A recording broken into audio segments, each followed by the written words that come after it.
Magandang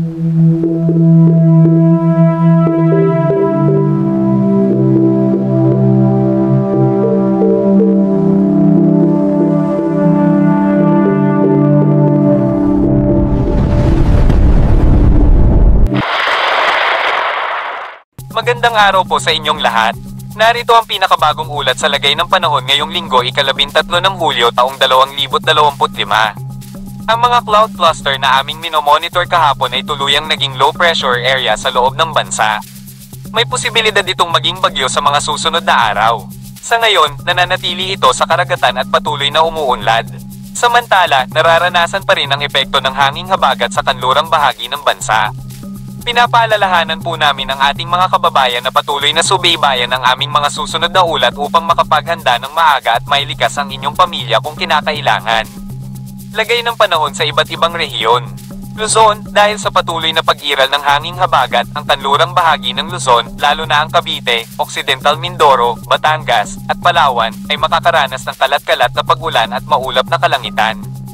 Ang silangang bahagi ng Luzon ay makakaranas ng maaliwalas na kalangitan ngunit may posibilidad pa rin ng kalat-kalat na pag-ulan, lalo na sa hapon at gabi dahil sa mga thunderstorm na hihila ng LPA.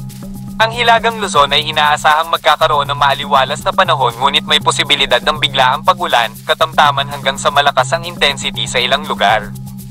Visayas, dahil sa paghila ng LPA ng mga thunderstorm patungo sa silangang bahagi ng bansa at sa hanging habagat, inaasahang maaliwalas ang panahon sa umaga ngunit may posibilidad pa rin ng maulap na kalangitan at kalat-kalat na pag-ulan. Sa kasalukuyan, bahagyang humina ang epekto dahil ang mga thunderstorm ay hinihila ng LPA palabas ng bansa patungo sa karagatan. Mindanao, dahil sa hanging habagat at sa LPA, ang Mindanao ay makakaranas ng maulap na kalangitan at kalat-kalat na pag-ulan. Pinapaalalahanan po namin ang mga residente sa kanlurang bahagi ng bansa na maging alerto sa posibilidad ng biglaang pagbaha sa mababang lugar kahit na hindi umuulan. Posible rin ang pagbaha dahil sa pag-apaw ng tubig mula sa kabundukan.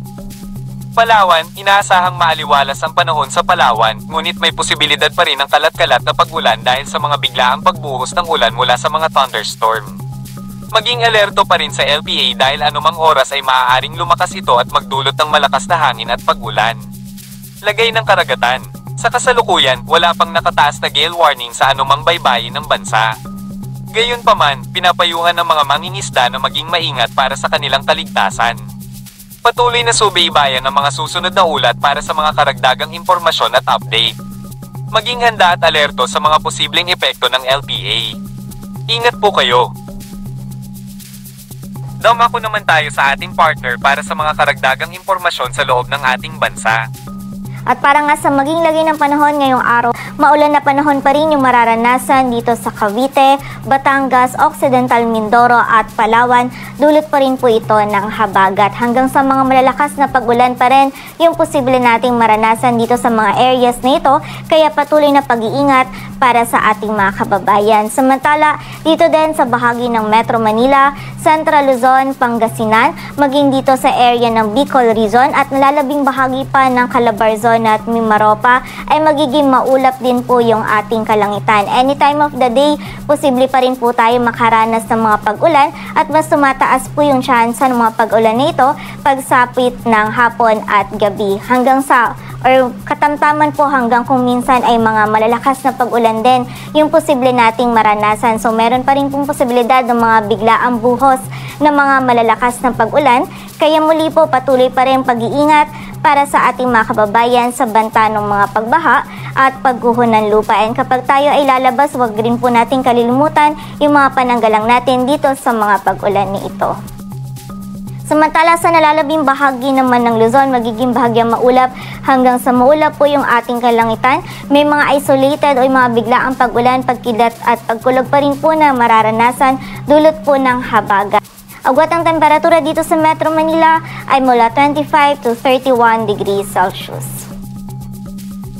Samantala buong bahagi pa din ng Visayas at Mindanao, maging dito nga din sa area ng Palawan, patuloy pa rin pong maulan na panahon yung ating mararanasan, mga katamtaman, hanggang sa mga malalakas din po yung mga pag-ulan, lalong-lalo na dito sa area ng Palawan at Western Visayas. And dahil nga po patuloy na nakakaranas pa rin ng mga pag-ulan itong malaking bahagi ng Visayas at Mindanao, maging yung area ng Palawan, simula pa po ng mga nakaraang araw ay pagiging alerto po and doble ingat din sa mga kababayan natin dyan sa banta pa rin ng mga flash floods at landslides. Agwat ang temperatura sa Cebu ay mula 24 to 31 degrees Celsius at sa Davao naman ay 25 to 32 degrees Celsius. Para naman sa lagay ng dagat baybayin ng ating bansa, wala po tayong nakataas na gale warning, kaya malaya makakapalaot yung mga kababayan nating mga isda, pati na rin yung may mga maliliit na sasakyang pandagat. Dito sa Metro Manila, ang araw ay sisikat mamayang 5:34 ng umaga at lulubog mamayang 6:30 ng hapon.